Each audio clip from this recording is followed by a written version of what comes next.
Hello and welcome back to the seventh episode of the Fellas for Feminism podcast.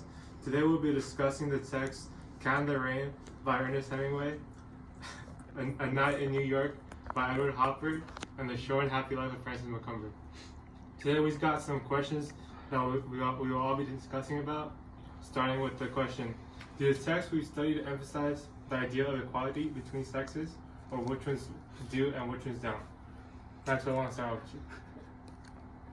First of all, we're going to introduce ourselves. So I'm Maxwell. I'm Miguel. I'm Joaquin. I'm Adrian.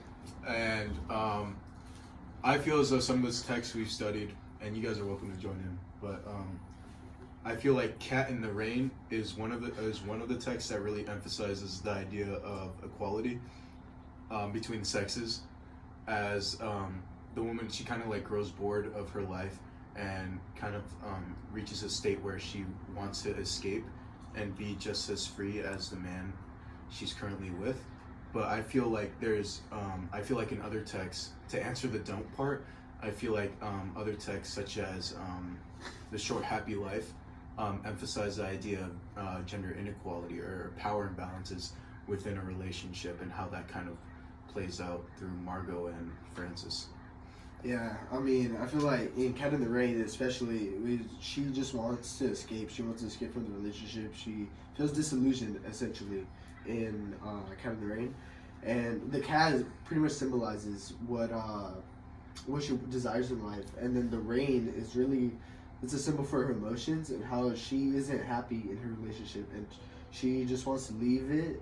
So she goes into the rain. She goes for her cat. The cat is what she desires in life. And at the end of the short story, she ends up receiving the cat. In addition, I would say that "Room in New York" doesn't portray the idea of equality between the sexes, as the woman is more distanced from the man, and it doesn't feel like they're both on the same level, as she's by herself and the man has this paper that portrays him as having more power, as he's more knowledge of the things occurring in the world. I think to add on to Edward Hopper's "A Room in New York" is the clear division with the table that separates the two, and that the woman is still seeking attention from the man, as she is seen playing with the piano, in order to grab the attention from the man, almost like sort of still reaching out for that relationship. I would think so, and she doesn't possibly feel like she's on that same level, as the man is not responding to her, as he's too busy looking over his paper. That's how I would feel about ones that don't showcase equality between sexes. All right, back to the idea of that relation dynamics that you talked about, Maxwell. I want to ask you, how does Margaret Macomber and Francis Macomber represent like an aspect of those dynamics? So I'd say when it comes to Francis Macomber and Margot Macomber, it's more like a game, like a relationship game, like a game of relationships. Throughout the story, we constantly shift from who's in power and who's not in power. So Margot's in power at one time, and then something happens with Francis, like he shoots the buffalo or whatever, and he gains his confidence back, and then now he has the power, and that kind of goes on. So it's just this thing. It's just this very competitive aspect that can actually happen in a relationship, and it does at some points. Yeah. Can I ask you a question? Another question, brother. So how does that correlate or have a connection with "Room in New York" by Hopper? So with that, I feel like the relationship dynamics are the same but different. I would like to argue with Miguel here, but because I feel like in "Room in New York," both the man and woman are of the same stature. They're both equal. I'd say I'd see that work actually emphasizes equality, because they're both isolated. They're both alone, just using their own ways to cope. Like the man is reading the newspaper, and the woman's a little more artistic, and she's playing the piano and stuff. But they're both isolated, and that kind of aspect in the relationship is what differentiates it from Margot and Francis's. But what's similar about them is that they're both sort of in it together. You know what I mean? They're both sort of fighting their battles or their struggles together. And I feel like Francis and Margot, though their relationship is very toxic in a lot of ways, they're both battling some kind of internal turmoil through the guise of being married. You know. All right, Hawking, you talked about Canada Rain. How would you say that those themes and that text correlate to our topic of feminism? I believe that they correlate very well, as the main focal point, I believe, is on the woman, as she's wearing a red dress, which highlights that she's almost like what we're supposed to be focused on, as despite there being other colors as well, her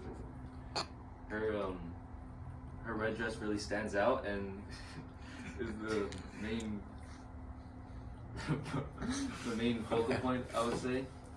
And that she sort of that the dress is very similar, like with the, I would say, like maybe the time period as well, so that could probably can be a factor that plays into it. And the man is dressed very neutrally, I would say, as he's only wearing similar to what he's wearing right now, but He looks nice today. but yeah, that's what some sort of themes from A Room in New York that I feel like they have some feminism themes as well. That's what I mean, to add on to Joaquin's thing of a historical feminist view, in this time period, or I'm gonna talk about Cat in the Rain. It was made in the 20s, in 1925, and in that time, the women did not have many rights, so it was kind of seen as obscure for a woman to leave her husband. So kind of like to add with Joaquin's painting, or the Hopper's painting, was made in 1932, so it was similar, like a historical time period. It was like seen as abstract, of like the idea of women leaving their husband. So when Hopper and Hemingway talk about these issues essentially about feminism, essentially they are advocating for it without explicitly stating it, and the issues that they present in Hemingway's text and Hopper's painting, how Hopper uses, like Joaquin said, the red dress essentially to highlight that this painting is about the woman and how her relationship with her husband is deteriorating because of the divide. And in Hemingway, in Cat in the Rain, it's about how there's the divide with outside and inside the hotels, her relationship, but the outside is essentially freedom, as Hemingway typically likes to do in his text. And also in Short Happy Life, Francis McCumber, it's the difference between outside in the wilderness and then the tent, and how the relationship fluctuates there. So essentially for all three, it's just the use of division or the use of contrast, how they show how they relate to the feminist issues of history at the time, such as not being able to leave, not having rights, and just essentially not being equal as a man, because that's essentially what feminism is. We just want women to be equal, you know? Like that's just what we want. To add on to what you said about the outside and inside contrast in Kind of Rain, I would say like the cat being in the outside kind of portrays that ideal for her to get those rights, and then when the cat's later brought inside and it's all worn down and old, I would say that shows her the realistic portrayal of what women's rights were in that time period and how they didn't have that. And so that's why she kind of seems sad when the cat's brought in, to contrast when like she was happy to see the cat when it was outside. I have a question. How would you guys define feminism? Because we were just talking about feminism, but we haven't even properly defined it. Like, what's your definition? So, I think when men hear feminism, they hear, women want to be better than men, or we want to put men down a little so that women can stand above them or can kind of be above them. But I think if you talk to anyone who labels themselves as a feminist, they'd probably say to you that that's not the case. I believe feminism is more about equality than anything. Just to say that women can stand on the same level as men, not above, not below, but equal. Yeah, that's how I define it. I would agree with Maxwell. I think that feminism is the active right to work towards inequality in society and to like break down those stereotypes that concern women, and to be able to make it so like nothing stops them from like being able to get the same education, get the same jobs, or be paid the same. Okay, what you say? I would agree as well. And to further highlight, I feel like this feminism has been prevalent for many years, as the text that we've read, these were written in the late to early 30s, so there has been somewhat of these sort of feelings from women for immense periods of time. So that's what I would like to add to, is that this is not just like a new concept that has been brought up. It's this feminism has been prevalent throughout for almost hundreds of years. I agree with all three of you guys. But for me, feminism is trying to work towards equality, but also just like trying to enjoy life with a woman, right? We want to be equal, like you guys said. We want to be equal because that's what our God-given right is the right to pursue happiness. And women, like, when they feel like they're not equal, but like maybe like on the same scale as men, they're not happy. And we all know women not being happy is not a great recipe for disaster. It's bad. So I just think that women working towards equality, just rights, especially in the last 100 years, I think that is feminism. It's just the working towards something better. And right now, it's just being equal, same pay, same everything. So yeah. Another question. Okay, next question is, in what ways do these stories portray or try to change the gender norms of their times? Ooh. Let's go first. You want to start, you? Yeah, I'll start. I think in Short Happy Life, Francis McCumber, we see like the challenging of traditional gender norms, because at the beginning it showed that the wife really has all the power in the relationship, which is something unheard of in the 1930s. You know, it's men are just coming off of wars. You know, masculinity, I would argue, is at an all-time high during that time period. So for Hemingway to like challenge the norm of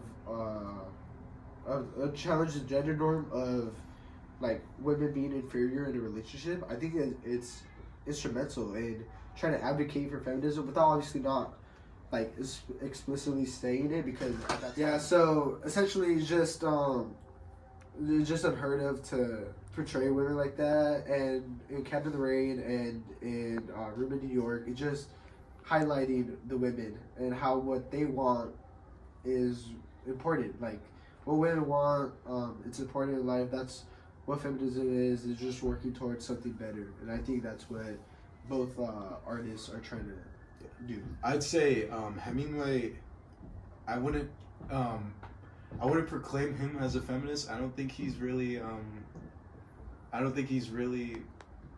from his works, I mean, I don't think he's really like a huge advocate for women's rights in his works. But he does still challenge the gender norms. He does still, in that way, you know what I mean? He doesn't explicitly state it, but, you know, the way that Margot McCumber acts towards Francis is an inversion, sort of an abusive relationship. Usually, at that time especially, men were the ones in control, whether that be in a good relationship or a bad relationship. And Hemingway kind of flips that. So in a way, he is advocating for, in a kind of sick and twisted way, he is advocating for gender rights. You know what I mean? Just in a way that's like, hey, we could have good equality and then there's bad equality. You know what I mean? And I feel like that's a very clever way to put it. I'll say that text shows like the dangers of like being like an imbalance in equality, as it starts with with her being at the top and like kind of like oppressing him in kind of a way, and then when he starts to get more power, that's when like she starts to get angry and leads to her killing him. I kind of think it was him like trying to tell us to like have them both be equal in a way. Yeah. Anything on that? Okay.